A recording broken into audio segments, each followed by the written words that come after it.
మన ప్రభువును రక్షకుడైన యేసుక్రీస్తు సర్వశక్తి గల నామంలో లైఫ్ చర్చ్ వైజాగ్ నుండి మీకు శుభములు. అనుదినము ఈ ధ్యానాలను, హోప్ ఫర్ టుడే వాక్య ధ్యానాలను మీరు అనుసరిస్తూ ఆధ్యాత్మికంగా మీరు ఎంతగానో ప్రోత్సహించబడుతున్నారని నమ్మి దేవాది దేవుని ఎంతగానో స్తుతిస్తున్నాను. మాకు కూడా దేవుడు చూపిస్తున్న కృప, ప్రార్థనాపూర్వకంగా ఈ ధ్యానాలను మీ ముందుకు తీసుకొని రావడం, ఇది నా హోప్ ఫర్ టుడే వాక్య ధ్యానంలోనికి మిమ్మల్ని ఆహ్వానిస్తున్నాను. 119వ కీర్తన 147వ వచనాన్ని మనం గమనించినట్లయితే 119వ కీర్తన 147వ వచనం. తెల్లవారక మునిపే మొరపెట్టి తిని నీ మాటల మీద నేను ఆశ పెట్టుకొని ఉన్నాను. తెల్లవారక మునిపే మొరపెట్టి తిని నీ మాటల మీద నేను ఆశ పెట్టుకొని ఉన్నాను. కీర్తనకారుడు రాస్తూ ఉన్నాడు, తెల్లవారక మునిపే నేను నీ సన్నిధిలో మొర పెడుతున్నాను ప్రభువా, నీ మాటల కొరకు నేను ఆశ పెట్టుకొని ఉన్నాను అంటున్నాడు. నిజమే, ఒక న్యూ బిగినింగ్ కొరకు. ఆశ అన్న దగ్గర హోప్ అనే పదం వాడబడింది. ఒక న్యూ బిగినింగ్. రాత్రి గతించిపోయి తెల్లవారు లేకపోతే ఉదయకాలం అన్నది ఒక నూతనమైనటువంటి ప్రారంభం.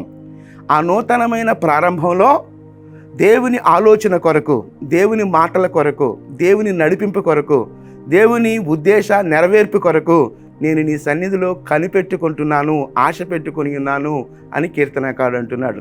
ఎంత ఉన్నతమైనటువంటి ఆలోచన.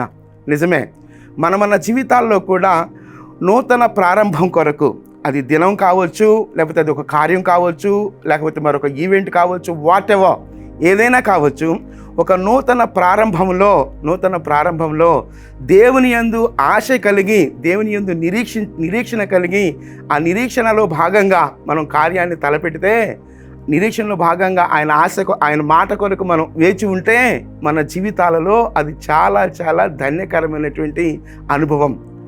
నేను మరలా ఆ మాటను నేను చదువుతున్నాను. తెల్లవారక మునిపే మొరపెట్టి తిని నీ మాటల మీద నేను ఆశ పెట్టుకొని ఉన్నాను. దేవుని మాట చాలా శక్తివంతమైనది. దేవుని మాట చాలా ఉన్నతమైన మాట.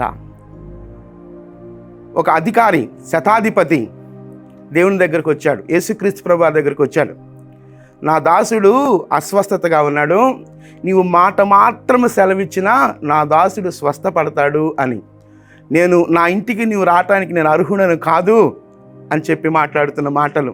నీవు మాట మాత్రము సెలవిస్తే నా దాసుడు స్వస్థత పొందుకుంటాడు. గొప్ప నిరీక్షణతో ఆ శతాధిపతి యేసుక్రీస్తు ప్రభువు దగ్గరికి వచ్చాడు.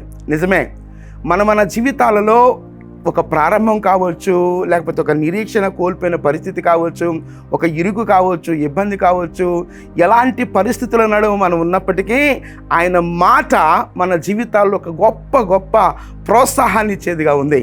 కాబట్టి ఆయన మాటల మీద మనం ఆశ పెట్టుకున్నప్పుడు, నిరీక్షణ కలిగినప్పుడు మన జీవితాలు ధన్యకరంగా ఉంటాయి. మన జీవితాలు ఆశీర్వాదకరంగా నడిపింపబడతాయి.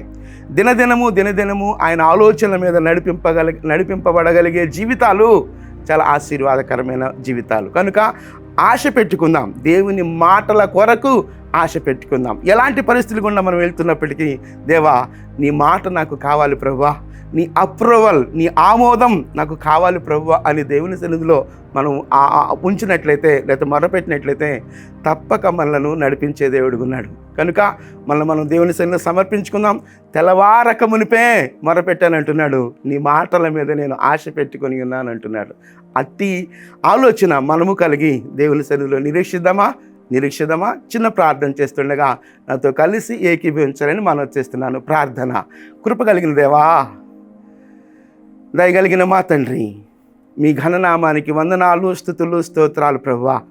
నిజమే ప్రభువా, మీరు మాట మాత్రం సెలవిస్తే నా తండ్రి కార్యాలు జరుగుతాయి ప్రభువా.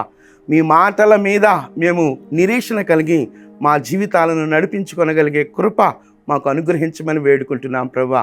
మీ కృపాహస్తాల్లోనికి మమ్మల్ని మేముగా సమర్పించుకుంటూ సమస్త ఘనత, మహిమ, ప్రభావాలు మీరు మాత్రమే పొందుకోమని యేసుక్రీస్తు అతి శ్రేష్టమైన నామంలో ప్రార్థించి స్తుతించి వేడుకొంచున్నాం తండ్రి. ఆమెన్. ప్రభు కృప నిత్యము మనకు తోడయుండును గాక. ఆమెన్.